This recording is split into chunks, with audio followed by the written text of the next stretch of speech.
Bonjour, alors un point sur la fiche leçon que vous avez cette semaine. Donc elle concerne la notion de multiples et diviseurs, et il faut bien comprendre ici que déjà on ne parlera que de nombres entiers. On ne va pas se poser la question de faire des divisions avec des nombres à virgule.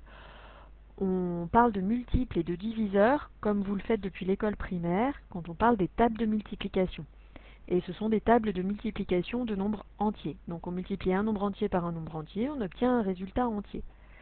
Ou alors, si on parle de diviseur, on a un nombre entier qu'on divise par un nombre entier, et il faut obtenir un résultat entier avec un reste nul, comme vous l'avez vu déjà dans les exercices de l'activité. Donc la définition a déjà évoqué, si le reste de la division euclidienne d'un nombre par un autre est égal à 0, on dit que ce nombre est divisible par l'autre. Vaut mieux parler tout de suite peut-être sur un exemple pour ne pas se perdre, même si vous pouvez bien sûr apprendre le vocabulaire dans le cadre général, il est vrai pour n'importe quelle valeur. C'est plus parlant avec des nombres. Quand on pose la division, très simple, de 180 par 10, il va 18 fois 10 dans 180 et il reste 0, parce que 18 fois 10, ça fait pile 180. Donc on peut dire que 180 est divisible par 10. On peut aussi dire que 10 est un diviseur de 180. On peut dire que 180 est un multiple de 10, puisque 180 c'est 10 fois 18. 180, il est dans la table de multiplication de 10, pour reprendre le vocabulaire qu'on a déjà utilisé aussi dans l'activité, qu'on utilise parfois dans les exercices. Donc, comme je l'ai dit dans l'activité, le mot diviseur, il a deux sens.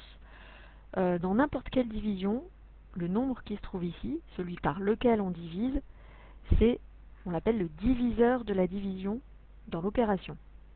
Mais ici, il a un sens un peu plus fort, au sens diviseur d'un nombre entier, c'est-à-dire que quand on fait cette division, le reste est nul. Donc 10 est un nombre qui divise 180, qui donne un quotient entier avec un reste nul. C'est sous-entendu.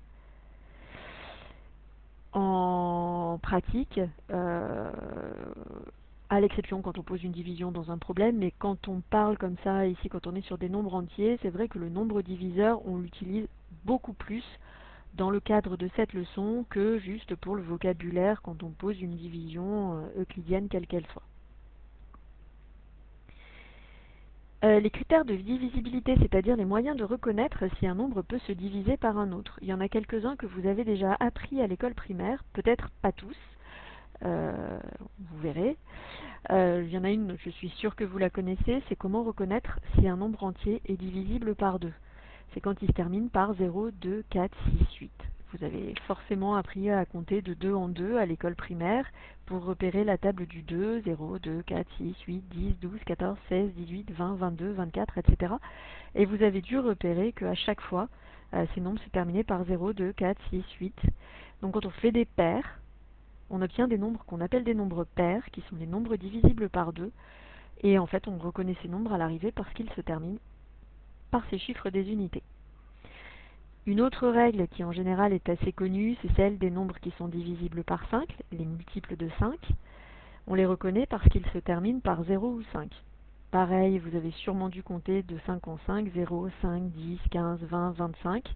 Vous entraînez à des choses comme ça en primaire, de manière à reconnaître très facilement justement la table de multiplication du 5 et donc les nombres qui sont divisibles par 5. La table du 10, donc pour reconnaître les nombres qui sont divisibles par 10, elle est encore plus facile. Les nombres qui sont divisibles par 10 sont ceux qui se terminent par un 0. Ensuite, il y a deux critères qui sont un peu plus difficiles, mais que vous avez aussi probablement vus. Reconnaître qu'un nombre est dans la table de 3, ça peut se faire en additionnant les chiffres qui composent le nombre. Alors je vais prendre l'exemple qui se trouve en bas, 1248.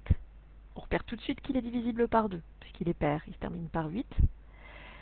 Il n'est pas divisible par 5 et par 10, puisqu'il se termine par 8. Il se termine ni par 0 ni par 5. Alors, est-ce qu'il est dans la table de 3 ou est-ce qu'il est dans la table de 9 ou les deux? On va regarder, donc on additionne les chiffres qui le composent. 1, plus 2, plus 4, plus 8. Le résultat donne 15.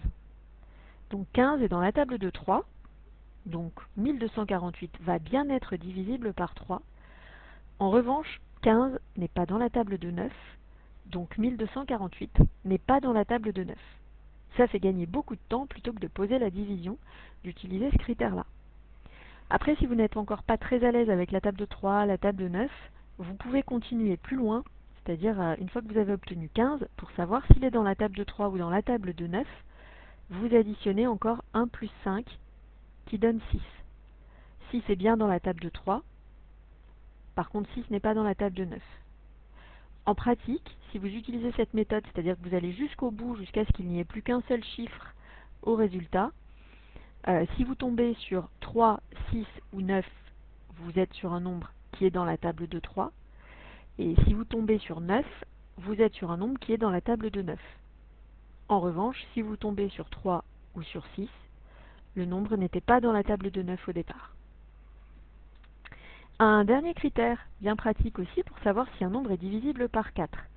Alors déjà, c'est pas la peine de chercher si un nombre est dans la table de 4 s'il se termine par 1, 3, 5, 7 ou 9. Parce que dans ce cas-là, ça veut dire que ce nombre n'est même pas divisible par 2. Ce n'est pas un nombre pair. Comme 4 est déjà un nombre de la table de 2, les nombres qui seront divisibles par 4 sont forcément divisibles par 2. Alors il y a une règle qui permet de le savoir qui est assez facile, c'est juste de repérer les deux derniers chiffres du nombre, ici 12, dans 1912. On peut tout de suite dire que 1912 est divisible par 4, parce que 12 est dans la table de 4. Si j'avais pris 1913, ou 1916, ou pardon, 1914, si je le fais dans le bon ordre, excusez-moi, je passe directement au multiple de 4 suivant.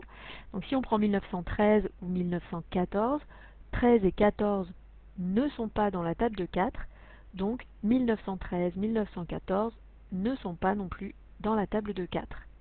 Et en revanche, c'est pour ça que ma langue a fourché tout à l'heure, 1916 est divisible par 4, puisque 16, lui, est divisible par 4.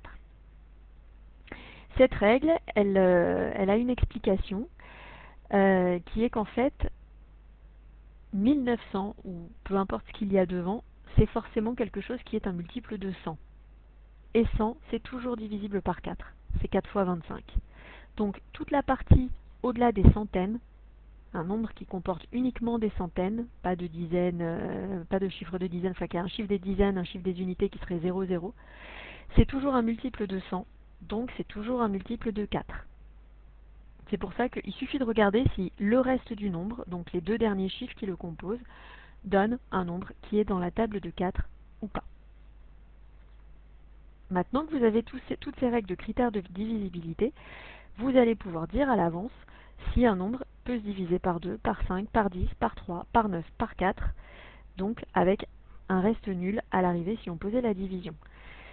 Il existe d'autres règles pour savoir si un nombre est divisible par 7, par 11.